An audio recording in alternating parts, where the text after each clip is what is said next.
Joining me now on East Bay Today, I have Pastor Lauri Smalls. Welcome to the show. Thank you so much. Thank you. It's a pleasure being here. I know you have your own show, so it's not, you are no stranger to this studio, to the lights, and so welcome. Thank you so Now much. you're on the other end of everything. I know, this is wonderful. You have some very exciting things to talk about. I feel like you are leading a movement along with your team at the Ministries Alliance of Rhode Island. Ministers Alliance of Rhode Island. Ministers Alliance of Rhode Island. Yes. MARI. MARI. Yeah, Yes. I love the acronyms. So tell our audience about this initiative, this movement that you all are all about. Thank you so much. My name is Lauri Smalls again. Yeah. I am the pastor of PTR Ministries. We record here, so this is like a second home to us. Yeah. I'm also the treasurer for the Ministers Alliance of Rhode Island, and we have an initiative called the Health and Healing Initiative. Okay, what is that? And it's specifically to bring awareness to the 5 screenable cancers, which is breast cancer, lung cancer, colorectal cancer, cervical cancer, prostate cancer. The biggies. The biggies. Everybody knows someone with one of those, right? Exactly. Yeah. And we started this initiative specifically to help the Black and Brown Indigenous population to not be afraid to talk about cancer. So that's a big issue. It's a big issue. From your perspective, yeah? It's a big issue, and we had found many times communities of faith avoided going to the doctor, right? And why is that? Because they're like, I'm going to pray. I'm gonna go to the altar. I'm gonna talk to my pastor, and Yeah. I'm going to. And we'll all be okay. Right, and that's wonderful. And I'm a pastor, so obviously I believe in the power of prayer. However, science is very important as well. Yeah. Doctors are very important. And God gives us this wonderful thing called faith and intellect so that we can use them together to be wise in taking care of these bodies of ours. Yeah. Well, so how did you get into this? Was this just something you were seeing in your own ministry and you were like, that's a problem or challenge area that I want to address? Or... Well, so as you said, everybody knows someone in their family or knows someone. My mother had cervical cancer. My sister had kidney cancer. And by the time they both were detected, it was too late, right? Part of the initiative is that many of us ministers saw the opportunity to say, how can we help our community? It really started with COVID.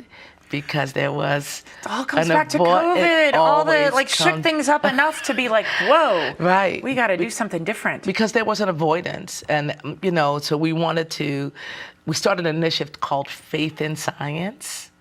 Okay. So we wanted to absolutely marry both of these ideas that you can have faith and still believe in science. Yes. Because too many people that are Black and brown were dying needlessly because they were avoiding doctors, they were avoiding the science. And so we felt it was important to stand up as faith leaders to say, we have faith, we also have science. Yeah. So tell me about, this is a Rhode Island initiative. Yes. Ministers from all over. How did you all get together to be like, we need to come together and make this happen? Well, we applied for a mini grant through the Rhode Island Foundation. Okay. To be able to advance this. We thought of that concept. Yeah. They thought it was a great idea. And so we were able to partner with the Rhode Island Foundation, United Healthcare, and the Department of Health. Okay. And so we thought, how can we make this a statewide initiative?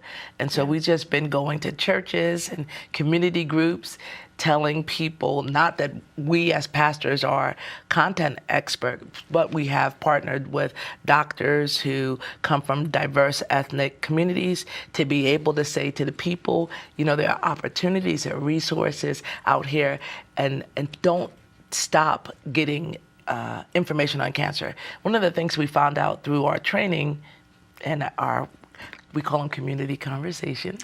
That I love that. I love that. Can I steal that? Yes, absolutely. Screenings save lives. Screenings are the first step. Yeah. to survivorship. And the doctors are able to do amazing things through screenings. We found out there are a lot of cancers that are genetic, and there are genetic testings that are available so that people can tell their families. And our hope is that if you're able to tell your story, then you can inform your children and their children, your siblings, and therefore increase the opportunity to survive from cancer. So it sounds like there's a lot of storytelling in this. It is, right. Because that's where the faith part comes in, right? Oh, that's because beautiful. The testimony Yeah. is that I've gone through this, and it's not a condemnation from God. It's a sickness that came. I trusted, I put my faith in God, and I also trusted my doctor, and I'm here to tell my story. Yeah, So. that sounds really powerful. So when you walk into, let's say, a church for a community conversation, Yes, right? yes. Are there a lot of people there? What does it look like? Like, is it people are curious or reluctant or enthusiastic? And what would you lead with if you were standing up there? What would be the first thing you would say? That I'm a pastor. You can absolutely come and tell me about your situation, and I'll point you to a doctor. That's what I start with. Yeah. And it's been a wonderful combination. We've had in-person meetings and Zoom. We've tried to do it both ways. How interesting, right? And we've used people who have been diagnosed with cancer and as survivors, as their testimony to say, I was afraid, this is what happened to me, this is what I found out, but I'm here today. And so it's really been very powerful. Yeah. And we're very excited. We've reached about 3,000 people so far. Our goal is... Congratulations. That's Thank you. amazing. It is. It is. It is. Yeah. Our goal is 5,000 people. Okay. And By we're when? By the end of the year. Oh, okay. We better get on it. I I'm know. so glad you're on the show. We're going to get the word out, right? Yeah. Yeah. And So you've been going about like 9 months. Like this is relatively new, right? Yes. All right. And so you're kind of in this phase 1, increased screenings. Yes. And what's next after you're going to crush this goal. I know. I can look at you and tell you're going to crush this goal, you and your team. So. Yes. Wonderful people. So the next phase is to create support groups for those who have been diagnosed with cancer and their caretakers. Okay. Really, because now this is where the faith piece come in, where we can pray with them, talk with them. In your and wheelhouse, right? Listen, this is what we do all day, every day. So we can walk them through their experience, allow them to find their own community. So where they can share their stories and find out how we can support them on their next phase in their journey. Yeah. And so we're looking for people to be a part of those support groups. Okay, great. Yeah. And then there's going to be a segment too that have survived it. Yes. Right? And that's different than the segment that's in it. That's I'm sure exactly where right. they are mentally and so you're working with the survivors too, right? Right. Because that's still not without challenge. It's still not without challenge. And survivorship looks different, right? If I was diagnosed with cancer and I've, gone through my treatment and I'm living in remission. But also there are those of us, again, who've had family members that we took care of and we're still here, we survived, right? Oh, yeah, we yeah, need yeah. a The different... caregivers. Right, we need a different type of support. And so we're just trying to encourage people to be able to talk about it because keeping those emotions in are not healthy. Yeah. Right? And so... Absolutely not. Yeah, we're trying to help. Right. We're trying to help as much as we can. Absolutely. Well, so back to screenings. Yes. Like if someone watching the show wanted to go to a screening, what do they do? Where do they go to your website? And they could come to our website, which is Ministers Alliance, RI.org. Yeah. Or they could reach out to us at the Ministers Alliance. We're on Facebook, we're on YouTube, where any place people will be. What if I'm nervous? Like I don't have money to not only pay for the screening, but I'm sure there's a piece that's like, I don't want to know the results because I can't actually deal with the consequences of all of that financially. I love that question. We actually have community health workers who are partnering with us, who will go with people to their screenings. We've connected with a couple of agencies who will provide free screening for women. WTL is a clinic that will provide free screening. The Department of Health provides free screening. We don't expect people to navigate. We want to help them walk through that. We will Right. connect them. We will go with them. Yeah, you're not we'll just take like, them. good luck over there. You're right. Right? Hope it works out. Right? No. Let me give you some really scary information here. Right, Good luck. right, Yeah. right. Because one of the things that our survivors have told us in their stories, that the first time that they heard could possibly be cancer, everything stopped. Their hearing stopped, Yeah. their brain stopped. So we really want to be a partner with people through this journey. And so we have survivors who will go with them to the doctor, to hold their hand, to listen, to help them figure out the next steps. Oh my goodness. God's work. You're doing God's It work. is. Seriously. It is, and we love it. We are led by some amazing people who really are committed to helping the entire community. Yeah. So is your whole day about this, or is this just a small piece of the Lauri Smalls puzzle? It's a small piece. Listen, yeah, it's just I'm gonna have everything. to come back. We'll have to have another conversation. Yeah, or maybe I come on your show. And I would love I it. don't know. Like, You could come on PTR I don't know what I could really Ministries. offer on that. You could. It's all about advocacy, connections, Well, providing information. I tell you, just personally, I'm just so very much myself about mental health and connection. Yes. And in these times, again, going back to COVID, like everybody's still really broken. Yes. I say that 1,000 times, You're right? absolutely right. And yeah, you just try to give. That's You it. try to give back in every way. I'm so grateful for you and your team. Thank so you you have so a much. board. I'm assuming you're the treasurer of Yep. some board, right? Right. George Farley is the president. Okay. Herbert Johnson, vice president. Pam Bird, the secretary, and we reach all from Woonsocket to Newport. Ministries all along. How many ministries are involved? Is it Currently, there's about 25 ministers, pastors who are involved, and so we're excited. We're always looking for more. Yes. Okay. So our call to actions are: Yeah. please, if you have a ministry out there, please join us. Right. This is very, very important work. And then for all the viewers that Right. could support this in any way, shape, or form, because they are caregivers, they are survivors, they can share a story about how Yes. important that screening was. Yes. Like, They could reach out to us. We could come to them to share our story, to help. We're here for community agencies who have constituents who need to get screenings. We'd be happy to come. However we can get the information out, where we want to be there. We want to be the hands in the community. That's what we want to do. awesome. Thank you so much. Lauri Smalls, thank you. Thank you so for much. being here and talking about this very Pleasure. important Thank you for movement. having me. My name is Anna Turner. I'm the Research and Collections Coordinator at the Norman Bird Sanctuary in Middletown. I have the unique privilege of getting to work on all things related to the organization's 75th anniversary, programs, research, archival management, oral history interviews, all sorts of fun stuff like that. And the 50 Years of Harvest Fair exhibition is a very special show we're putting on in the barn in the heart of the Sanctuary campus to help mark this 5-decade legacy of one of the most iconic events on Aquidneck Island. A reliable gathering place for families and friends every fall since 1974.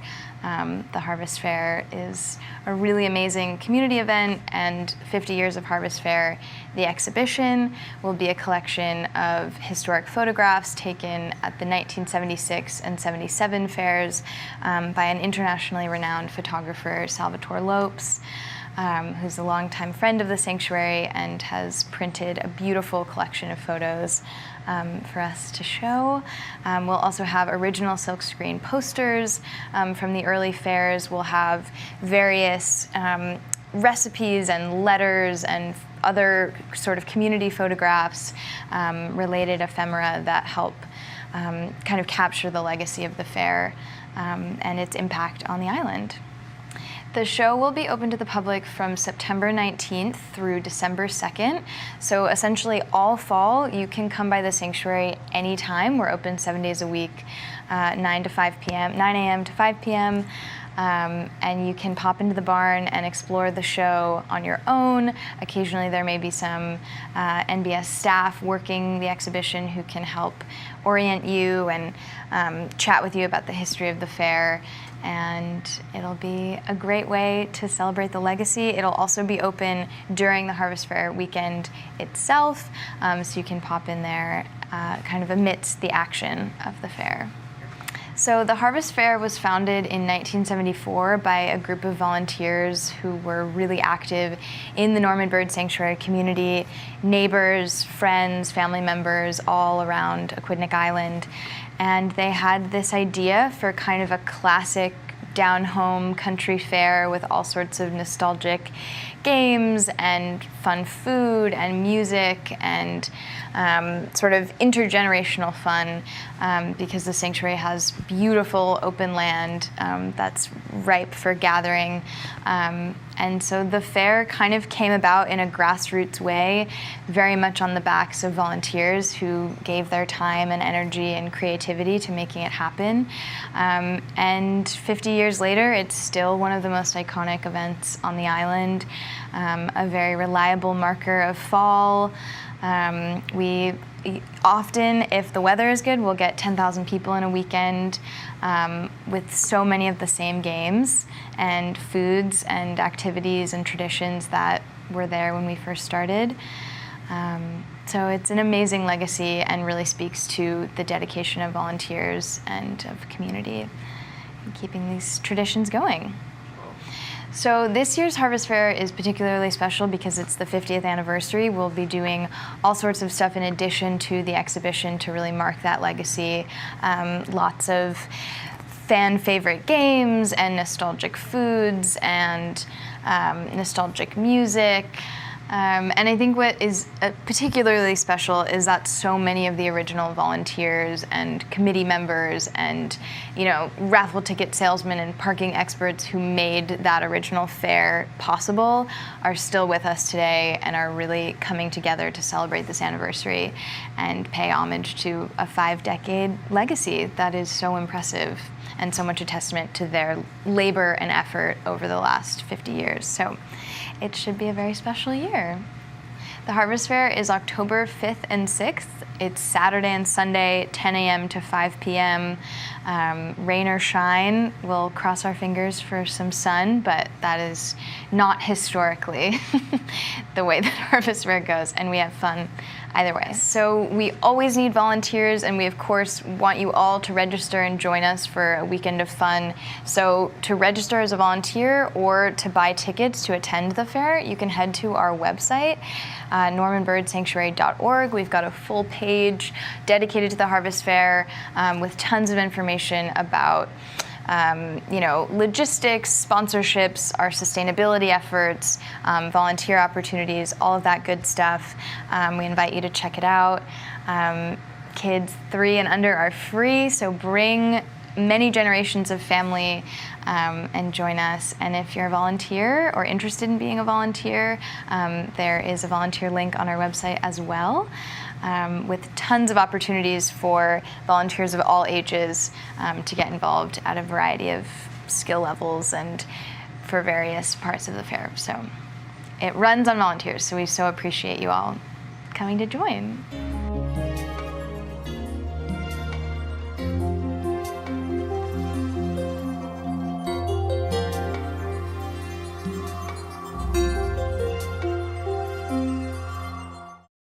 Joining me now on East Bay Today, I have Marianne Crittenden and Scott Jameson from the St. John's Lodge Food Bank. Welcome back to the show, you guys. Thank you. Thank you very much. I understand you have a very important announcement about a name change. So Scott, I'm going to start with you and just turn it over to you. What's going on? What are you going to call yourselves? And what's the big why behind it all? So for the last 4 years, we've been operating as St. John's Lodge Food Bank. Yeah. And it turns out that, one, that's a mouthful, really long acronym. I almost messed it up as I was trying to do a good intro. Yeah, blah, blah, blah, blah, right? So we got together and we decided that it would be in our best interest to simplify our name and also highlight the fact that we are not directly associated with the lodge. We were born of the lodge. It started as a lodge project, then we spun off, and we don't want people to assume that we receive funding from the lodge itself. Right. You're a separate standalone entity. Yeah, 501c3 public charity, and we are going to change our name to the Aquidneck Food Pantry, effective next month. Okay, So, Aquidneck Food Pantry. Yes. I love it. That's easy. That's easier. Yes. That's easier. That's simple. And you serve the whole island and Portsmouth in particular, but anyone can come, is my Correct. understanding, Yes. right? absolutely. Absolutely. Yeah. Well, that's exciting. So we got a month, countdown of a month, and you're. Bravo, getting the word out, right? Thanks Yes. thanks for being like, we need to get on this show and tell people Yes, about it, right? Thank you for giving us an avenue to do so. Yeah, yeah. So the big why behind that was to kind of just simplify and just to be clear that you are a standalone entity. And as grateful as you are to the St. John's Lodge, and Scott, I know you were a big part of that origin story there in your own role at the lodge. It is truly its own entity. So That's right. I love that. I love that. Well, great. Well, I'm glad we're here to make that announcement. And I know you've been on the show before, and we've talked about all the amazing things you do and how many families you serve and everything. But I think we also wanted to get in today a little bit into the what does it really look like, right? So, Marianne, can I just Yes. shift to you a little bit and you tell us? See, you got some notes there, and I love that you have some notes. So there's so many things to say, I right? just don't want to forget anybody. Yeah. Trying to keep my hands still. Okay. Um, Well, 4 years, again, almost 4 years, we've been providing services, food for people in need. yeah. We're open Wednesday and Friday from 10 to 4. So that's a busy day. We are totally driven by donation and volunteers. We are not funded. There's no guarantee money coming from anywhere. We're totally relying on the residents of Portsmouth. They have been so graciously kind to us for 4 years that they've supported all the people in need who come through the food bank. It's truly amazing, It- isn't it? I mean, right? Like, tell- if you just yes. pause to think about it. I tell people when your faith in humanity is going down, let me just tell you about the residents of Portsmouth, because that uplifts you knowing that they have fed all these people for 4 years. And it's not just Portsmouth. We have people who come from Middletown, Newport, Little Compton, Tiverton, Bristol, and Fall River. Yeah. And no one is turned away. No. And the only question we ask when you come through the drive-through, or the drive-up as it were, is how many people in your family and how many children do you have? And that's only because the kids all get a little bag of treats. So we Yeah. keep that. I It's mean, private. we don't need to know where you live. We don't need to know your name or any of your information, and we would never ask. The only periodically we ask for your town residents only for statistics. Yeah. The other statistics we keep is basically how many families, how many people, and how many children. So how many people do you serve every week? Well, we serve About? about 120 families, so that's anywhere from 300 to 400, 450 people, depending on the size of the family. That's what we cater to. So whenever we're doing our weekly purchasing, we always shoot for 120 families and make sure we have enough to cover that. That's how we do our planning, as it were. So what it takes for a week for us to do that is obviously on Friday, after we've done this week, then we aim for the next week, and we figure out 120 families, and then we have to go and purchase all the food that we are committed. And I believe there will be a picture up that shows you exactly what we give every family every time they come through. We don't mix and match. We do the same thing every week. So it's consistent. They It's know what consistent. they're getting. They know what they're getting. It comes in a grocery bag, or It comes yeah. in 2 grocery bags of non-perishables. They get a bag of produce, and they get a bag with bread products, because we always make sure they have at least a loaf of bread. But because of the kindness of BJ's and Gold Medal, they may get a loaf of bread and some rolls, or a loaf of bread and Yeah. artisan bread or something of That's that amazing nature. that those organizations just Correct. throw in yes. some extra. They're thinking of you. Yes. Yeah, and both of those organizations have been with us since day zero. Yeah, yeah. Wow. Donating to us. So we're very, very grateful for their donation and consistency. Did they find you or did you find them? How'd that go down? We had one of our volunteers in the beginning is affiliated with other organizations that run food drives, and so he used his connections to get a gold medal attached to us and BJ's as well. So That's amazing. yeah, it was Wow. spreading the word. Yes. Right? And it helps. It really does help. So we give them, now you can make your whatever your pasta night is, or your hot dog night, hot dog and bean night, or salad night. So we try and make sure that each setup has 11 meals for a family of 4. So if you have a larger family, then we would give you more of the same products so that you can have those 11 meals. Okay. And our goal is obviously to try and raise more money so that we can maybe give them more fresh produce and more items so that their meals will stretch. Yeah. But we're at least committed to the 11. That's what we could afford at the time, so that was our choice. So I'm assuming that on your website, we could go to your website, and maybe the website's actually changing because now it's going to be a Quidnick Food Bank, Right. but it'll all be connected. Right. And that there would be a place where I could figure out how to make a donation or how to actually buy the food that you need. Yes. Possibly. Did you want to mention the website? Right now, our website is www.stjohnslodgeno1.org/foodbank. I believe we're going to be simplifying that into That's a mouthful too. Yes, Scott. it is. It takes a lot. It really does. And I just wanted people to realize, as grateful as we are for the residents of Portsmouth who supported it, we're also grateful for the majority of our volunteers live in Portsmouth as well, and they go through all of this trouble and carrying stuff and counting stuff and purchasing stuff, and every week we do that, every week. And I just wanted to let people know that these volunteers, they're just wonderful. They're doing it with love. They are. They really are. That's brilliant work and amazing work, and they're also very blessed to have that passion to. Oh, yes. Don't we all want to feel like something in our lives is that important, that it is front and center like Yes. that, and it is, it's just mission driven and values driven, and that's so amazing. It is. And if if you're like most of us, we don't have $1 million, so we Right. give time and effort and, gas or whatever Yeah, it and a takes to kind make word it happen. and Oh, a- yes. And it's, Right. honestly, we've watched a lot of people go through cancer there, and if we find something little aside, we'll save it for them. And it's a friendship. I do believe it's a friendship for most people that come through.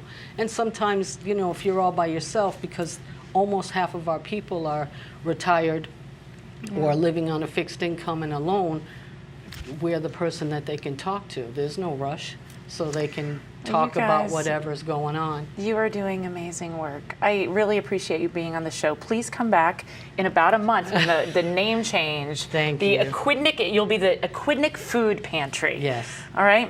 Thank you very much. We'll Awesome. see Thank you you next kindly. time.